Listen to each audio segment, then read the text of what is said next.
Security will escort you out personally if you continue practicing medicine without a license.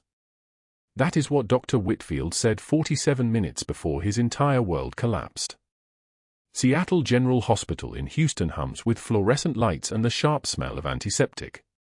Margaret Walsh, 52, silver hair pulled into a bun so tight it could anchor a ship, moves through the night shift corridors with the invisible efficiency of someone who has spent 15 years learning how to disappear in plain sight. Her hands never shake when she inserts fours. The residents whisper that she somehow catches diagnoses before the attendings do, or a woman who sees what other people miss, who moves through trauma bays like she's reading sheet music nobody else can hear. In her locker on the 3rd floor, wrapped in a plastic bag underneath her spare scrubs, she keeps a pair of worn combat boots. The leather is cracked. The laces are frayed. She touches them sometimes at 2 in the morning when the hospital is sleeping, her fingers tracing the scar along the left heel where shrapnel had torn through, but she never takes them out. Never. Keeping them violates every protocol she made for herself 20 years ago, every rule carved into the disappeared identity that the Navy told her to bury so deep that Margaret Walsh, the nurse, was all that remained. The night shift is quiet. That means something is about to break.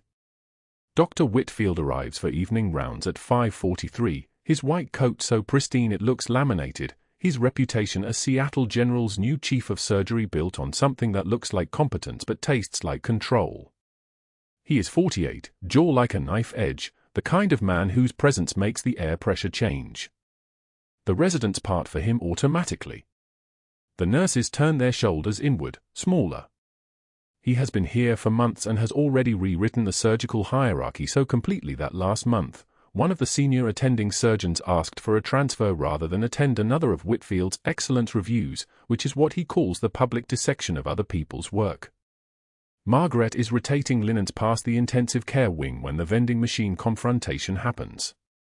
She is carrying folded blankets, still warm from the dryer, the smell of hospital detergent sharp in the air around her. Whitfield is standing at the machine with 2 residents, fellows who are still young enough to laugh at jokes they don't understand. The machine hisses as it dispenses a bottled water. The residents are talking about a patient case, Margaret's patient case, actually, and one of them is saying something about the diagnostic workup being unorthodox but somehow correct, which is the kind of observation that gets people noticed, and Margaret knows the moment she sees Whitfield's expression that being noticed is the wrong thing to have done. He turns.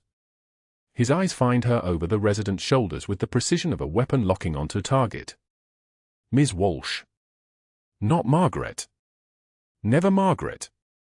Ms. Walsh, like she is a clerk filing receipts. A word. The residents step back. The vending machine clicks and whirs behind them, indifferent. Margaret sets down the linens on a table beside her, deliberate, unhurried, and turns to face him. Her jaw is loose. Her shoulders are rolled back. Her breathing is steady. The mask is perfect. Your patient charts from last week, Whitfield says, holding up a folder he has materialized from nowhere. The diagnostic protocol you implemented without consulting the attending. The direct cardiac massage technique you suggested when the patient's rhythm destabilized. These are not nursing interventions, Ms. Walsh. These are physician decisions. Dangerous improvisation by staff who lack the training to make them. He is close enough that she can see the edge of his watch, $12,000, platinum, the kind of thing people wear when they want everyone to know they are expensive. His voice is not loud. That is what makes it worse. Quiet voices carry more weight when they are delivered by men with that much institutional power. Security will escort you out personally, he continues, if you continue practicing medicine without a license. Do we understand each other? The fluorescent light above them flickers. Once. The sound of the hospital's ventilation system hums like something mechanical exhaling. Margaret does not blink. Does not flinch. Does not let her hands curl into fists, though she could break his jaw with one movement, a specific strike to the mandibular angle that would require a surgical reduction and 6 weeks of wired teeth. She has done worse for smaller provocations. She has done worse in Bagram when the world was on fire and she was someone else entirely. "Yes, sir," she says. Her voice is even. Respectful. The voice of a woman who understands her place in the hierarchy. Whitfield's expression hardened slightly, disappointment, maybe, that she did not react. That she did not tremble or retreat or cry. He wanted a reaction. He wanted proof that he had broken something. Instead, Margaret's composure is so complete that he cannot tell if she heard him at all. He turns away, the moment ending because he has extracted what he needs, the public humiliation of someone who had the audacity to be competent. 3 hours later, during grand rounds, Whitfield walks into the amphitheater classroom where the entire surgical department gathers, attendings, residents, fellows, even some of the senior nursing staff who can slip away from their units. The morning light comes through the tall windows, and Margaret stands against the back wall, near the door, where she can leave without disrupting anything. She is not supposed to be here. This is a physician-only event. But Dr. Chen, one of the cardiologists, asked her to stay and confirm some of the technical details from last week's difficult case. So she stays. In the back. Invisible. Whitfield clicks through slides of patient charts. Normal. Routine. He stops on one that Margaret recognizes immediately, the diagnostic workup, the ECG interpretation, the subtle signs of pericardial involvement that the first two attendings missed but Margaret had caught at 2 in the morning while charting and mentioned quietly to the resident, who mentioned it to the attending, who took credit for noticing it. This case represents an example, Whitfield says, his voice echoing through the amphitheater like he is addressing a much larger audience than the 40 people sitting in the tiered seats, of dangerous improvisation by undertrained staff attempting to practice medicine without a license. The nursing staff, while valuable in their role, occasionally exceed their scope of practice in ways that put patients at risk. He clicks to the next slide. Another one of Margaret's cases. Then another. The residents shift in their seats. The attending physicians exchange glances. Everyone here knows that Margaret caught those diagnoses. Everyone here has benefited from her quiet competence at some point, a suggestion whispered at the nursing station, a recommendation to order a different imaging protocol, a hand steady as surgical steel on a patient who was crashing. But no one says anything. Whitfield's reputation for destruction is already legendary. To speak in her defense is to invite his attention, and his attention is a weapon. Margaret does not move. Does not look down. Does not let anything cross her face except what is already there, which is nothing. A stone. A blank surface. The kind of absence that is sometimes the only power a disappeared person has left. At the vending machine 40 minutes later, that is when the mockery begins. 2 residents are standing there, young men, maybe 26 or 27, the kind of guys who are still figuring out whether they want to be healers or just doctors, whether there is a difference. They are talking about something trivial, and then one of them affects Margaret's West Texas accent, stretching the vowels out like taffy. Well, now, y'all, I reckon that patient might need some cardiac massage, he drawls, his voice full of mockery, thin and cruel. The other resident laughs. They both laugh. It is not loud enough that Margaret can definitively hear it, but the sound carries through the hallway anyway, bouncing off the tile floor like something that cannot be contained. And Whitfield, he is standing there near the supply closet, pretending to review something on his phone, but he is watching. His eyes flick toward Margaret for just long enough that everyone in the corridor knows this is not accidental. This is sanctioned.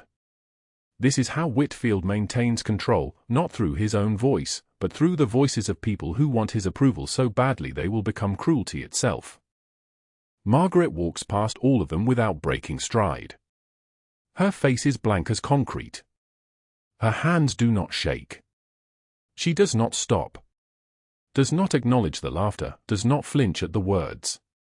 She simply continues down the corridor toward the stairwell, and the residents' laughter dies behind her because there is nothing satisfying about mocking someone who will not break. But Whitfield watches her disappear around the corner, and something in his expression shifts. He had wanted a reaction. He had wanted tears or anger or the kind of trembling that proves you have penetrated someone's armor. What he got instead was silence, and silence is something he cannot control. When Margaret reaches the intensive care wing, room for 12 is on her rotation.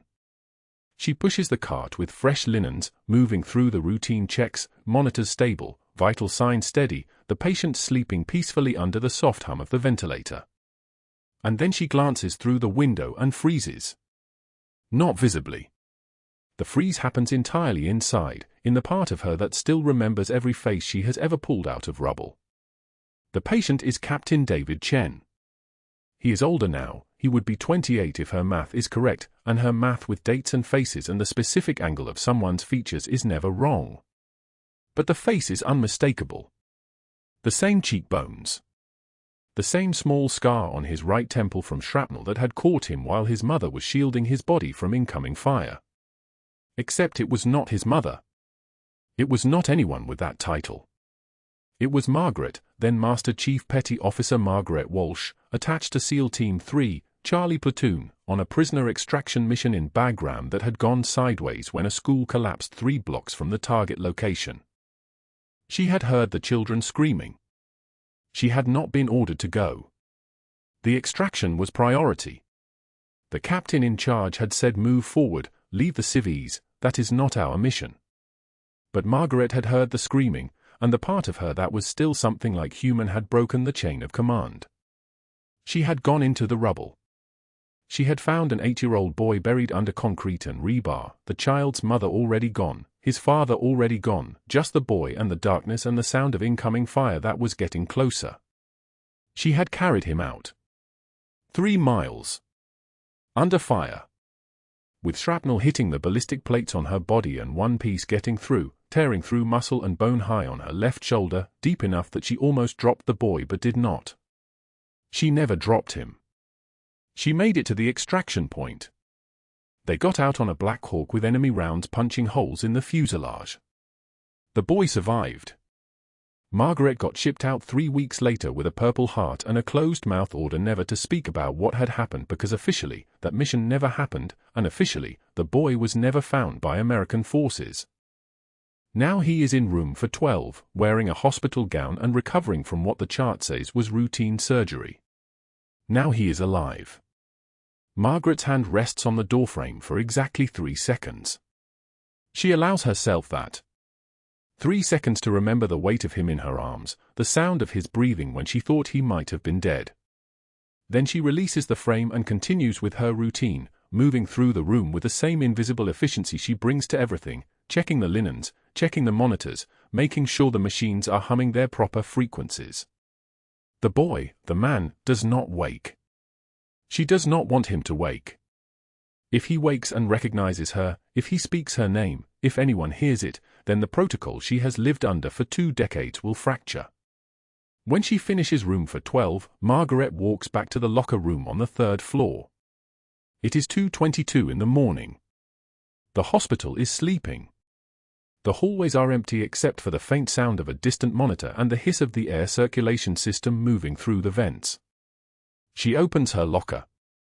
The combat boots are still there, wrapped in plastic, buried under the spare scrub she never wears and a towel from 2004.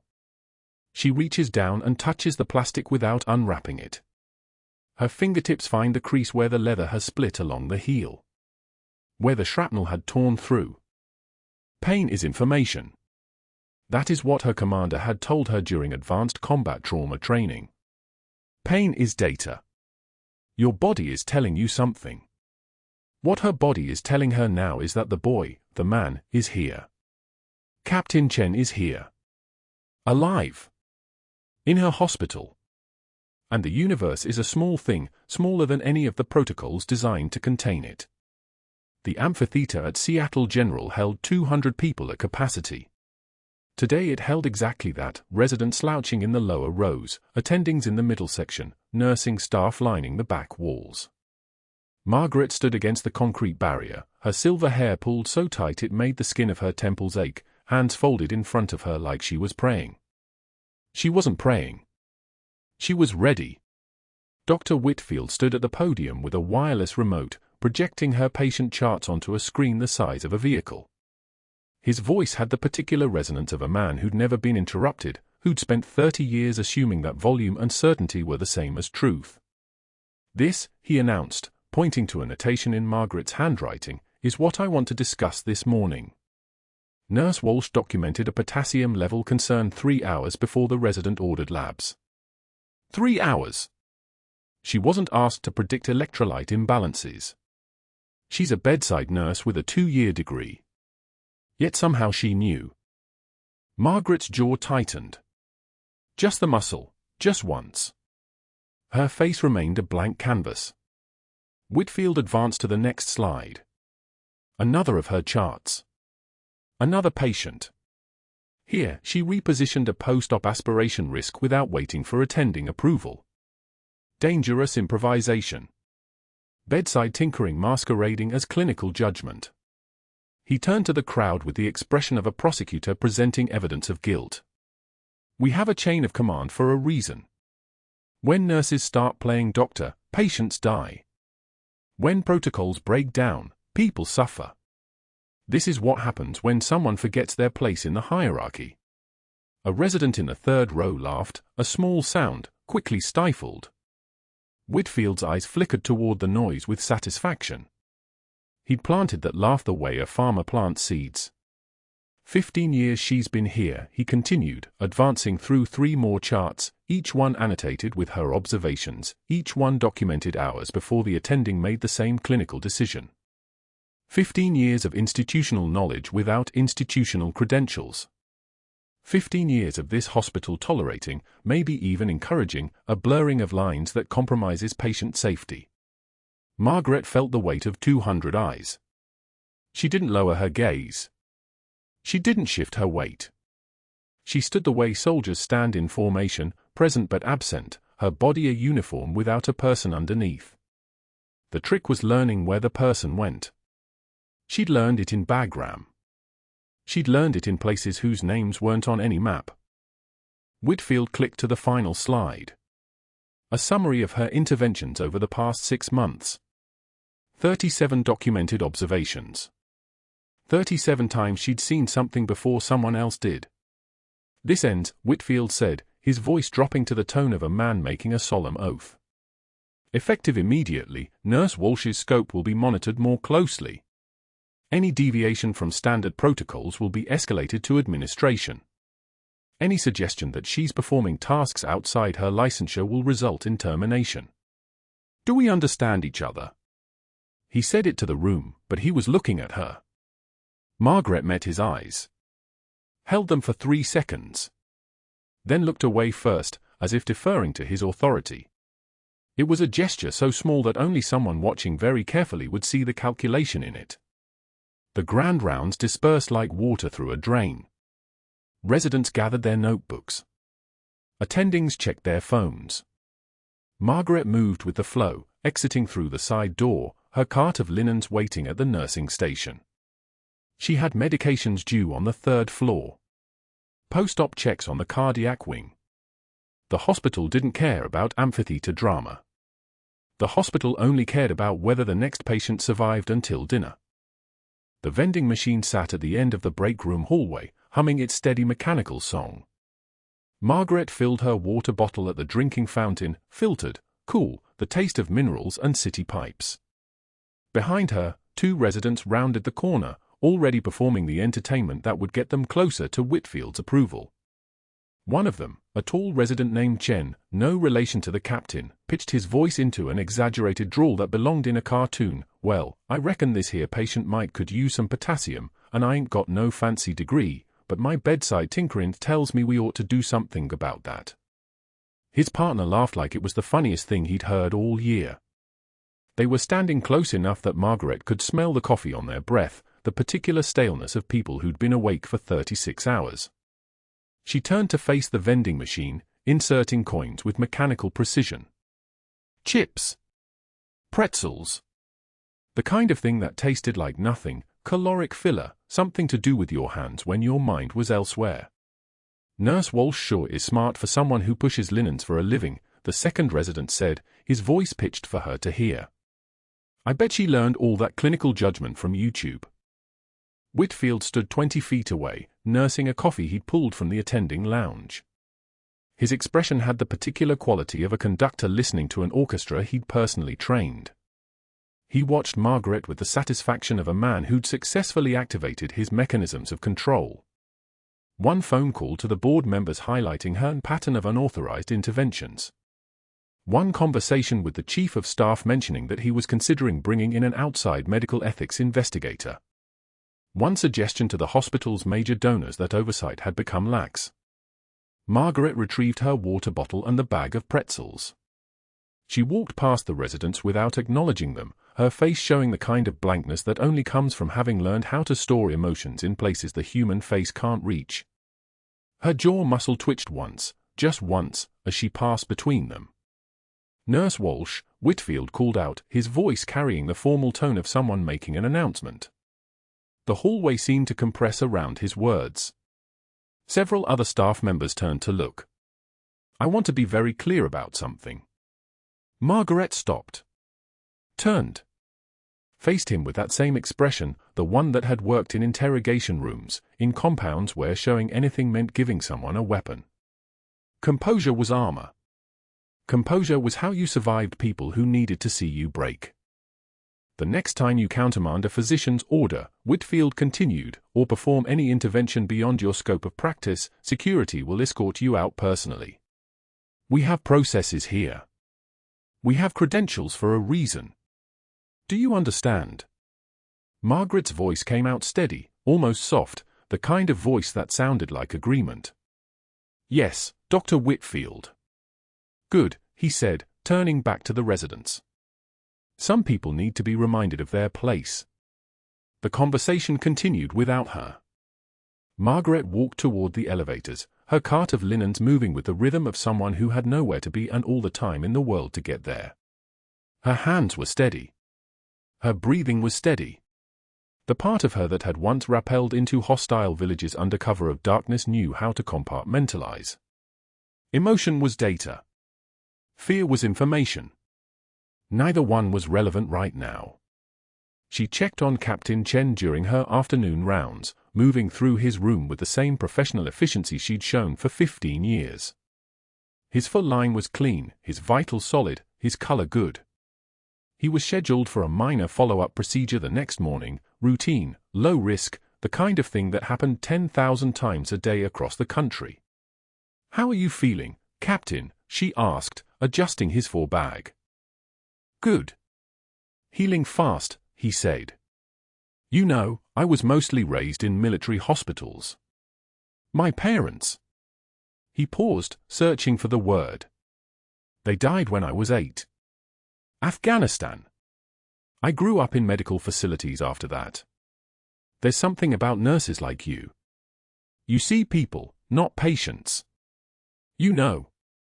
Margaret's hands continued their work without hesitation, but something in her chest performed a small, deliberate cracking sound. 8 years old. In Afghanistan. She was already moving out of his room, already pulling the door closed, already somewhere else in her mind where 8-year-old boys with dead parents didn't exist. She passed Whitfield's office on the way to the medication dispensary. Through the open door, she caught fragments of conversation. His voice, smooth and practiced, speaking to someone on the phone. "Yes, I'm aware of her tenure. Yes, but tenure doesn't excuse poor judgment. I'm concerned about patient safety. I've already contacted the board about oversight recommendations. An ethics investigator would be useful, I think. Yes, I understand the optics, but we need to document everything." Margaret kept walking. The hallway extended in both directions like the tunnels in Bagram, fluorescent lit, sterile, designed to move people from one place to another without inviting them to linger. She had medications due on the 3rd floor. Post-op checks in the cardiac recovery unit. The hospital had its rhythms, and Margaret had learned decades ago how to move within them, how to be present while being invisible, how to survive by accepting that she had no place except the one others had designated for her. That evening, as she completed her shift, Whitfield appeared at the nursing station reviewing the next day's surgical schedule with his surgical team. She heard her own name mentioned. "I'm scheduling that Captain Chen procedure for tomorrow morning, first slot." And I want Nurse Walsh assigned to linen rotation on the second floor. Completely away from the OR. Is that clear? The charge nurse nodded, making notes. Margaret continued scanning medications into the computer, her profile to the conversation, her attention apparently elsewhere. But the part of her that had survived places where inattention meant death heard every word. Whitfield was systematizing her removal. First humiliation. Then isolation. Then the incident that would give him grounds for termination. She knew how this played out. She'd seen it before, in circumstances where the stakes were considerably higher. The pattern was always the same. The setup. The activation of allies. The creation of conditions where the target had no leverage, no support, no way to defend against accusations that sounded reasonable if you didn't know the whole story. Whitfield was competent. That was what made him dangerous. Margaret clocked out at 11 p.m., walked through the parking lot where Houston's humidity hung in the air like a physical presence, and drove home through streets that gleamed with residual heat. In her locker sat a pair of worn combat boots, laces frayed, leather creased in all the places that meant they'd been lived in, places where protocols didn't apply and survival was the only metric that mattered. She couldn't quite throw them away, though keeping them violated every agreement she'd made with the people who'd taught her how to disappear. At 3 a.m., Captain Chen's procedure was scheduled to begin. The follow-up procedure was scheduled for 6:24 a.m., a routine inflation and deflation of a cardiac balloon to address the post-surgical inflammation that had settled around Captain Chen's sternum like scar tissue after a firefight. Margaret had checked on him at 6:15, straightening his blankets with hands that remembered how to be gentle, how to be invisible. He'd smiled at her, that particular smile of a man who had survived something impossible, and she'd nodded once, professional, then turned away before he could see the tremor in her jaw. That wasn't fear, it was restraint. The combat boots were still in her locker. She'd almost left them there permanently this morning, some voice inside her insisting that today was the day she finally let them go, finally became the woman who wore white orthopedic shoes and pretended the last 20 years had happened to someone else. But she hadn't. They were still there, their leather cracked like the beds of dried riverbeds, their laces still tied in a double knot the way you tied them when you might need to move fast. The thing about carrying secrets is that they weigh more than their actual mass. A pair of boots shouldn't carry the weight of 847 lives rescued. But these ones did. Margaret was rotating linens past the surgical recovery unit at 7:23 a.m., her cart moving silently on wheels that squeaked in exactly the same pattern as the ventilator wheels in the ICU, when she heard it through the double doors, the monitor's flat line, that long single note that meant the heart had stopped making decisions, that meant the body had checked out, that meant every second now was a second being stolen from a final count that nobody wanted to reach. She knew that sound. She'd heard it in mud huts in Helmand province where the only instruments were hands and will and the absolute knowledge that stopping meant dying. She didn't think. That was the first sign it was coming. The person she was supposed to be would think. The person she was supposed to be would hesitate. The person she was supposed to be would call for a resident, would wait for authorization, would follow the protocol that Dr. Whitfield had spent 2 weeks pounding into the hospital's consciousness like nails into oak. The OR doors were heavier than they looked.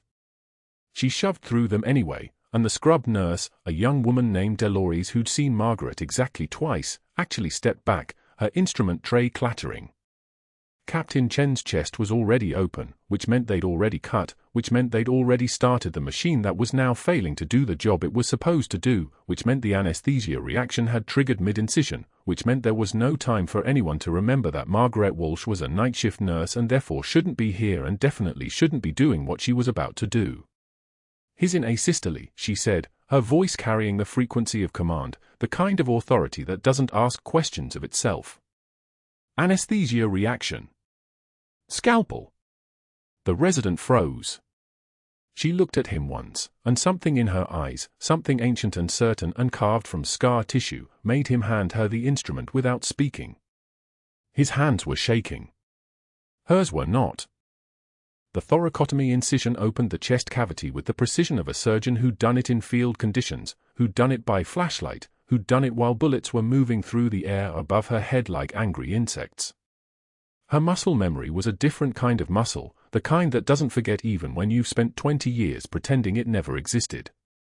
The rib spreaders clicked into place, that sound like a lock opening, like permission being given in a language only the body understands, and Margaret reached into the cavity with the kind of certainty that makes observers hold their breath, that makes anesthesiologists stop protesting and start complying because something in the room has shifted. Some frequency of competence has announced itself so clearly that arguing feels like arguing with gravity. "Epi, now," she ordered, and the resident moved without hesitation. 1 milligram 4, pushed hard.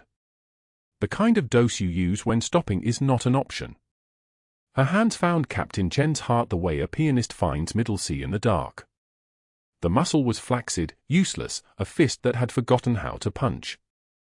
She began the manual compression, her fingers working the cardiac tissue with a rhythm that was older than medicine, that was older than thought, that was just what happened when you decided someone was going to keep living because you had already decided it once before, in the rubble of a schoolhouse in Bagram, when an 8-year-old boy's heart had stopped from shock and blood loss and the weight of grief that children shouldn't have to carry. 30 seconds. 60. The monitor stayed flat. The observation glass was filling with faces. Through the window, she could see at least 8 people now, maybe more, all of them watching a night shift nurse perform open cardiac massage like someone who'd studied it in textbooks, like someone who'd only ever seen it on television, like someone definitely not qualified to make this kind of decision. But the heart didn't care about qualifications. The heart only understood rhythm. 90 seconds. 100. The monitor emitted a single beep. Irregular at first, then another, then a pattern emerging from the chaos like a bird finding its wings again. Sinus rhythm.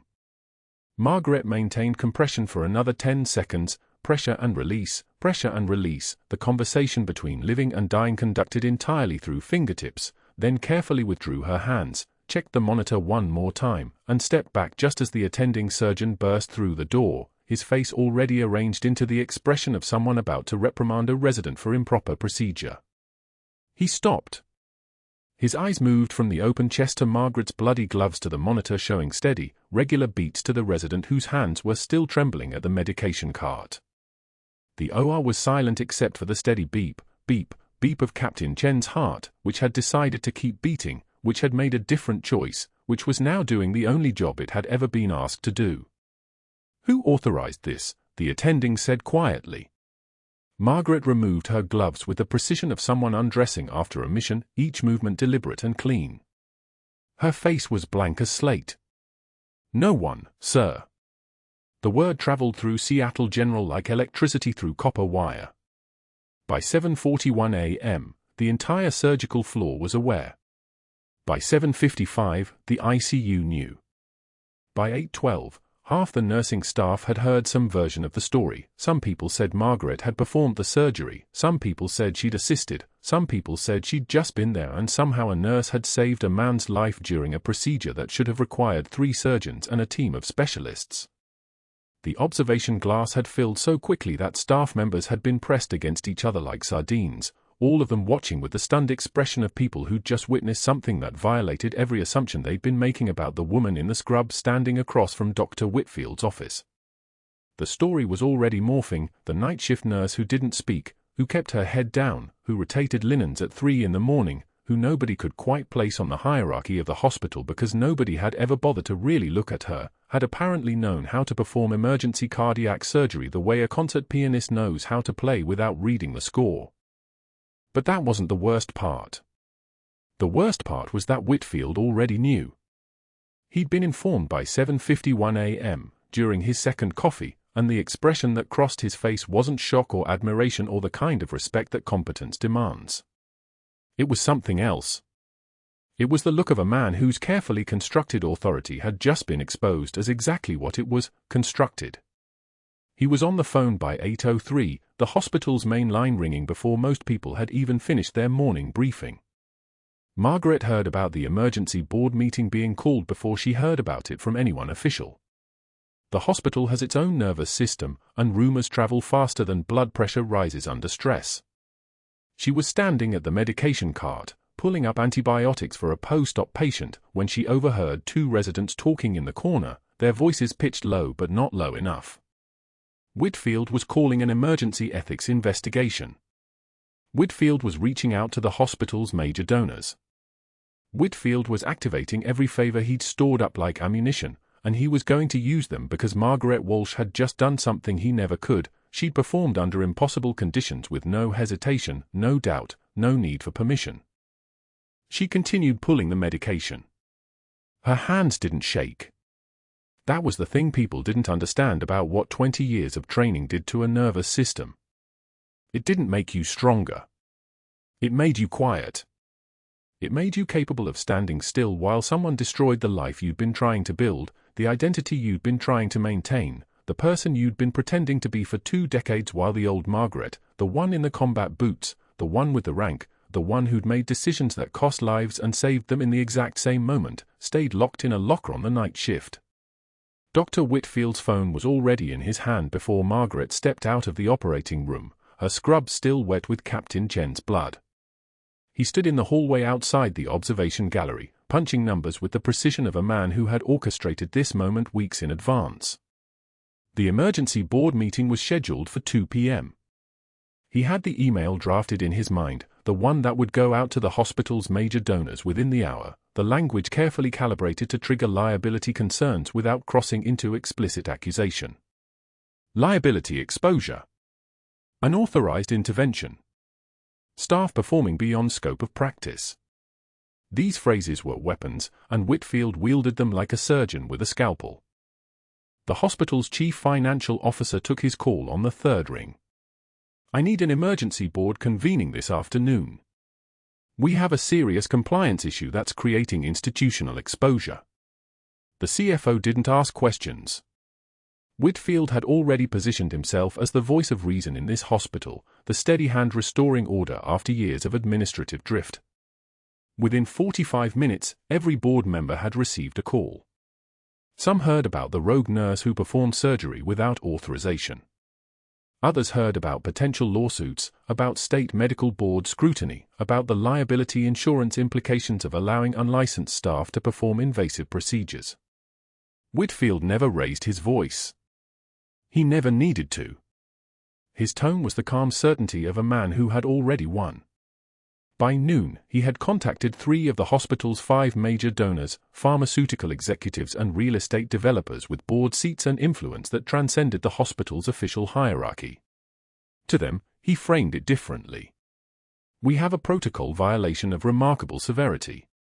A nurse, without credentials or authorization, performed emergency cardiac surgery. The captain survived, which is fortunate but not relevant to the institutional liability she created. He paused, letting them digest that. I'm working to contain this situation, but the board needs to understand the exposure we're facing if this becomes public. One donor asked a clarifying question, "You're saying she saved his life?" Whitfield's response was immediate. I'm saying she violated every protocol we have in place. The survival is separate from the violation. I'm sure you understand. Margaret was still in the hospital at 1:15 p.m. when security found her at the nurse's station on the 3rd floor, reviewing discharge paperwork for a post-op patient. The charge nurse, a woman named Rita who had worked alongside Margaret for 8 years, touched her shoulder gently. They want you in conference room B. Right now. Margaret's face showed nothing as she set down her pen and stood. She already knew. Somehow, she had known the moment Whitfield's expression changed when she pushed through those OR doors. She had read the calculation in his eyes, not shock, not gratitude, but the swift reassessment of a threat that had grown larger than he could contain. The conference room smelled of burnt coffee and the particular staleness of recycled air that had been processed through too many anxious breaths. Whitfield sat at the head of the table with a manila folder positioned directly in front of him like a chess piece. The hospital administrator sat to his right, uncomfortable. The board members occupied the other chairs, their expressions ranging from confused to grave. A woman Margaret didn't recognize sat near the window with a notebook, the medical ethics investigator. Whitfield had moved fast. The folder in his hands was thick, perhaps 3/4 of an inch, filled with what he had spent the last 3 weeks accumulating. Performance reviews he had fabricated, policy violations he had highlighted and reinterpreted, witness statements from residents about Margaret overstepping boundaries, about her creating unsafe conditions, about her undermining the surgical team's authority. Margaret, Whitfield began, and his voice carried the weight of rehearsed regret. We need to discuss what happened in the operating room this morning. He opened the folder with the care of a prosecutor presenting evidence. You performed an open cardiac massage without authorization, without supervision, without the credentials to do so. You violated operating room sterility protocols, you circumvented the chain of command, and you endangered a patient. The administrator shifted uncomfortably. One of the board members cleared his throat. Whitfield continued, while Captain Chen's survival is fortunate, we cannot allow individual staff members to decide when protocols are optional. This hospital cannot function that way. He looked directly at Margaret. Do you have anything to say? Margaret's jaw was set, but her voice was level. The man was dead. He had no pulse. Whitfield nodded slowly, as if she had confirmed his point rather than refuted it. Exactly. A code team was mobilizing. Proper procedure was already underway. The investigator wrote something down. The board members exchanged glances. Someone whispered about liability insurance.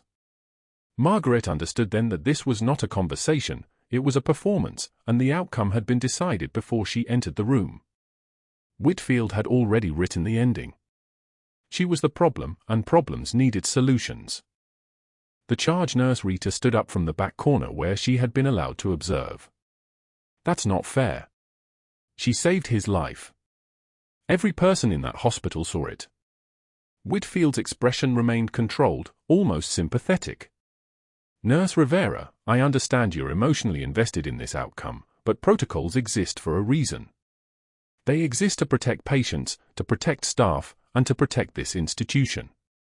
When individual staff members decide to ignore those protocols, no matter how well-intentioned, we create an environment where anything can happen. We create liability. He closed the folder with finality. The meeting lasted 7 more minutes, but the decision was already made. Margaret Walsh had become a problem that needed to be removed.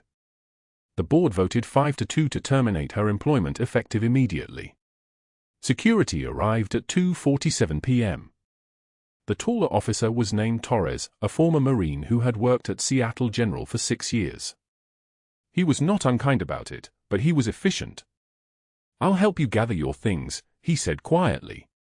Margaret had a small locker near the break room, a coffee mug someone had given her on her 10th anniversary at the hospital, a cardboard box of patient care protocols she had written, a framed photo of her daughter Emma at age 6, laughing at something in the park. The locker also contained a pair of worn combat boots, the soles creased and cracked from 100,000 miles of ground-eating marches, from operating in Helmand Province and Loga Province and the Sanjin Valley, from a life that officially didn't exist anymore. She left the boots. They would be safer in the locker for now. The walk from her locker to the main entrance took them past the nursing stations, past the rooms where Margaret had spent 15 years pulling people back from the edge of death. Staff members lined the hallways in small clusters, nurses who had trained under her, respiratory therapists who had trusted her judgment during crises, orderlies who had watched her move through this hospital like someone carrying secrets that could level mountains. Some of them were crying. Some of them were angry, their faces flushed with the helplessness of watching an injustice unfold in real time. One of the younger residents, a woman Margaret had taught proper thoracotomy technique last month, mouthed "I'm sorry" from across the hallway. Margaret didn't acknowledge her. Acknowledgement would only make it worse for the resident. At the elevator bank, they encountered Whitfield standing with 3 members of the evening nursing staff. His voice was measured, almost gentle, the tone of a man explaining a difficult but necessary decision to his children. Protocols exist for a reason, he was saying. This hospital cannot function when staff members take matters into their own hands, no matter how good their intentions. He saw Margaret and did not smile. His expression was one of regretful inevitability, the face of someone who had done what circumstances forced him to do. Torres, the security officer, made a small gesture toward the main doors. They walked forward in silence. The parking lot was empty except for scattered cars and the absolute Texas heat that hammered down from above like something physical, something with weight. Torres set the cardboard box down gently on the hood of Margaret's 10-year-old Honda Civic. He said quietly, and his voice carried something that wasn't quite apology but wasn't quite respect either. It was something in between, the tone of one person who understood something about sacrifice speaking to another. What you did in there? That wasn't nursing. He paused. I know what nursing is. I've seen it. What you did, that was something else. Margaret didn't respond. She picked up the box and set it in the passenger seat. The photograph of Emma caught the light as she moved it, her daughter's 6-year-old face bright with a joy that seemed to belong to a different world entirely.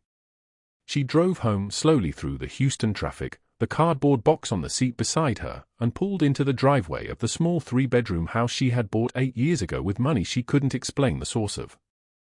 The house was quiet. Emma was still in school, wouldn't be home for another hour. Margaret sat at the kitchen table in the darkness that came around midnight, still in her scrubs, still carrying the chemical smell of antiseptic and something else, something like failure, though she knew that wasn't rational. The scrubs were still damp in places from the operating room. She had never changed. She had walked directly from saving a man's life to losing everything she had constructed in the wreckage of her last life, and somewhere in that transition, she had forgotten to be herself. The tears came without permission, silent and without the catharsis that drama demanded. This was different from crying. This was the sound of something breaking down at the molecular level, silently, where no one could hear it.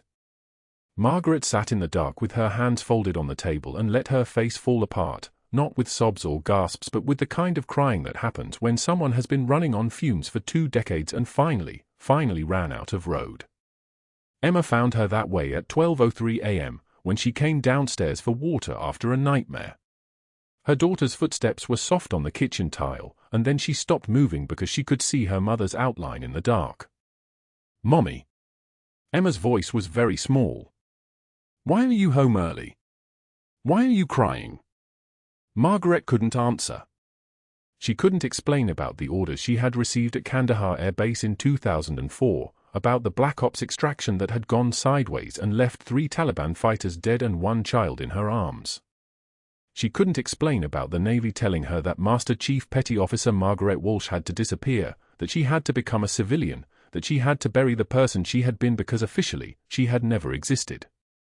She couldn't explain about the combat boots in her locker, about the 14 medals boxed up in a safe deposit box, about the man she had just saved who was the same terrified 8-year-old she had pulled from burning rubble while gunfire snapped above her head like angry wasps.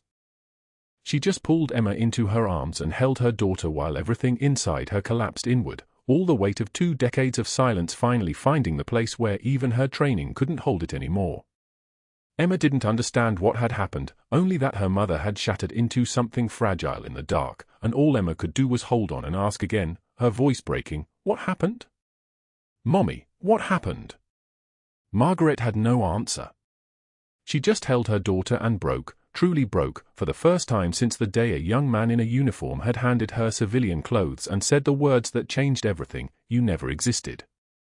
3 days after they escorted Margaret Walsh out of Seattle General with a box of her belongings, a construction worker named Khalid was wheeled into the ER with a compound fracture spiraling up his tibia, rebar through muscle, bone fragments like shrapnel, and he locked eyes with a woman in old nursing scrubs standing in the ICU corridor visiting Captain Chen in room for 12.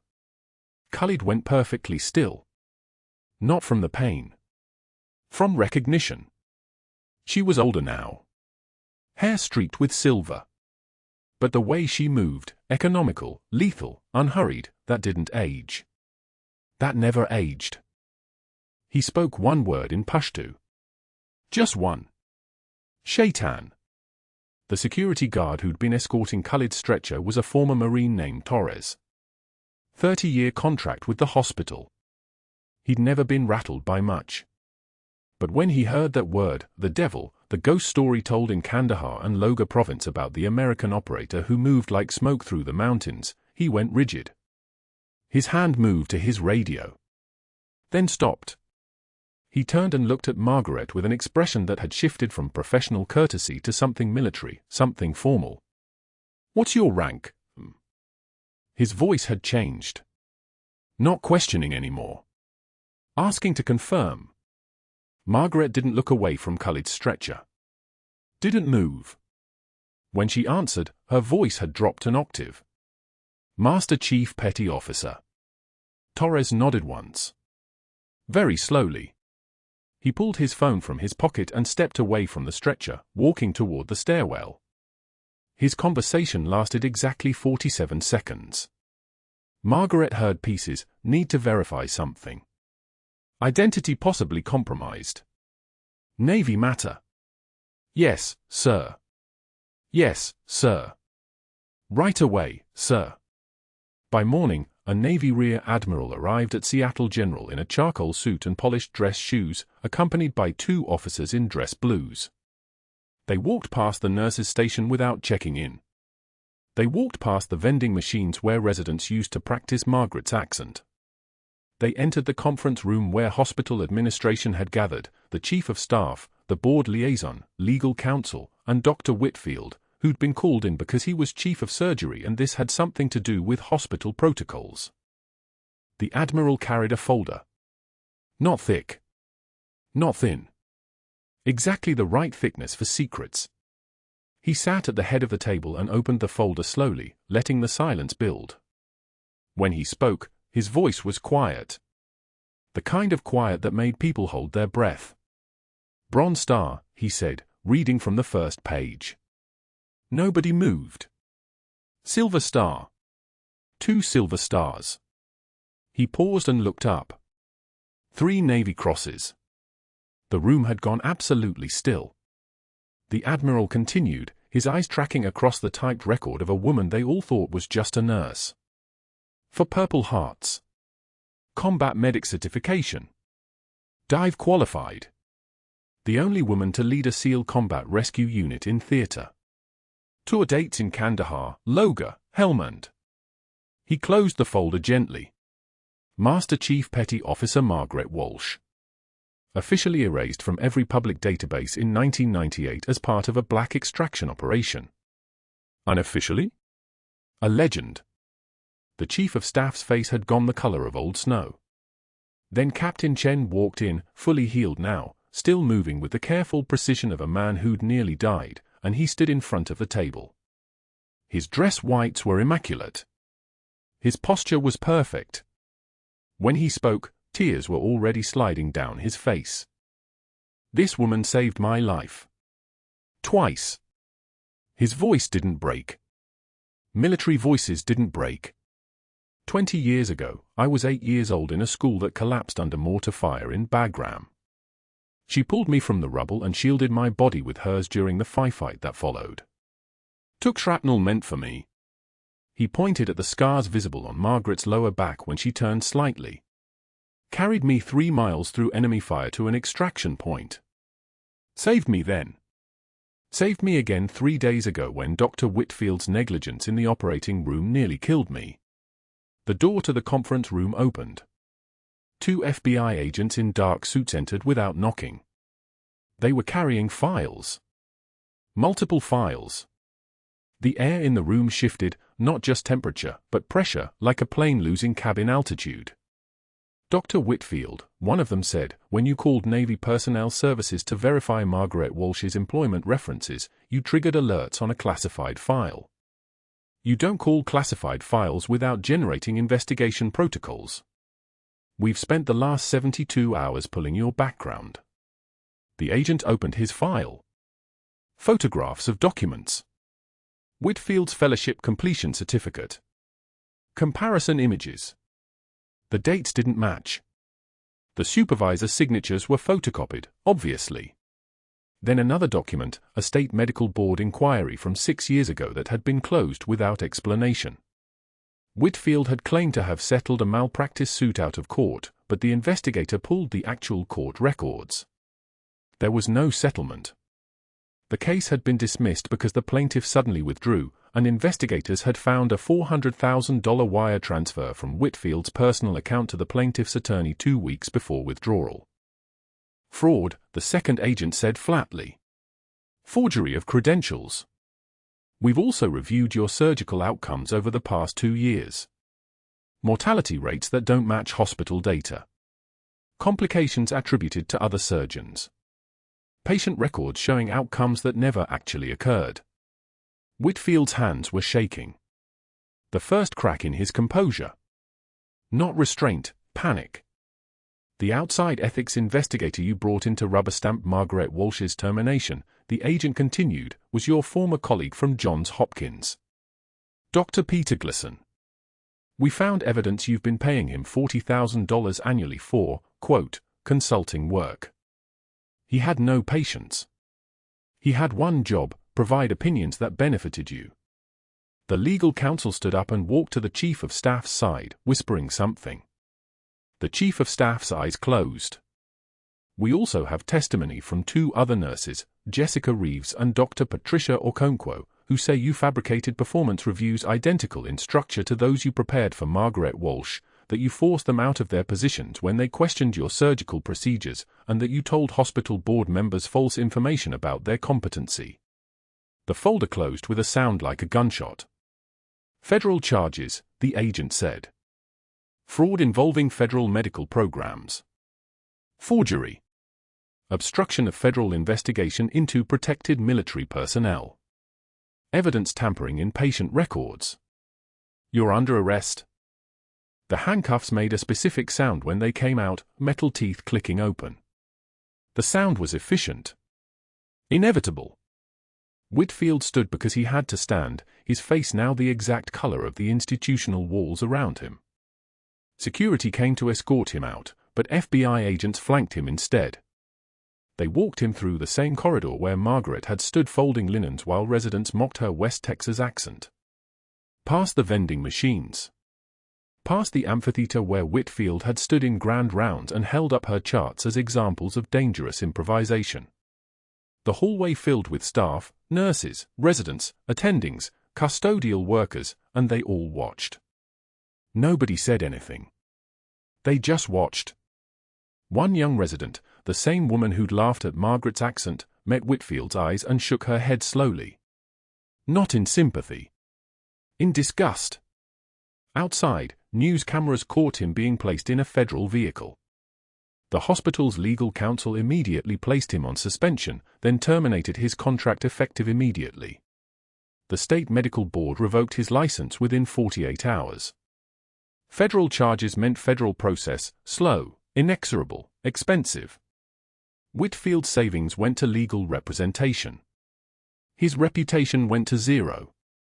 By the time the trial concluded 10 months later, he was selling insurance policies from a folding table at a strip mall off Highway 59, and nobody bought from him. Nobody at all. But that wasn't the end. That was the beginning of something new.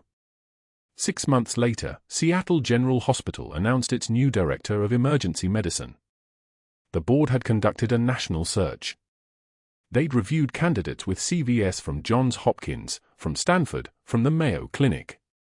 In the end, they'd chosen the woman who'd been folding linens on their surgical floor, the one they'd allowed to be escorted out like a criminal, the one who'd saved a Navy captain's life in her spare seconds. Margaret reported to her new office on a Tuesday morning in late March. The office overlooked the ER from 3 stories up. Through the windows, you could see the ambulance bay, the red lines on the asphalt, the constant motion of emergency medicine. She unpacked boxes. Nothing personal.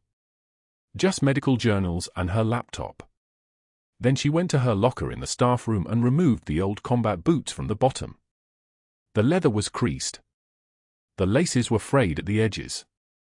The soles showed the wear of miles walked through terrain that didn't care about American shoes. She'd carried these boots for 23 years. Hidden them. Violated protocols by keeping them. Never been able to throw them away. She brought them back to her office. To the shelf behind her desk. She found a shadow box, simple frame, deep backing, protective glass, and she placed the boots inside with her awards. Navy Cross. Silver Star. Purple Heart ribbons. the decoration she'd earned and never worn publicly. The woman she'd been for 15 years under fluorescent lights and night shifts. On her first day, she stood at the entrance to the ER at 0700 hours, dressed in her director's coat instead of scrubs, and the staff moved around her with different eyes. Residents who'd mocked her now wanted shifts on her rotation. Torres, the security guard, found her in the hallway and told her what he'd realized that day with Khalid. "I knew," he said. "I knew the moment that word came out of his mouth."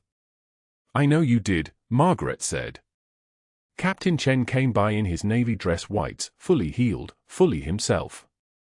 He found her in her office standing at the window looking down at the ER. He stood in the doorway for a moment, not saying anything. Then he saluted her with precision and formality, the kind of salute given to commanding officers.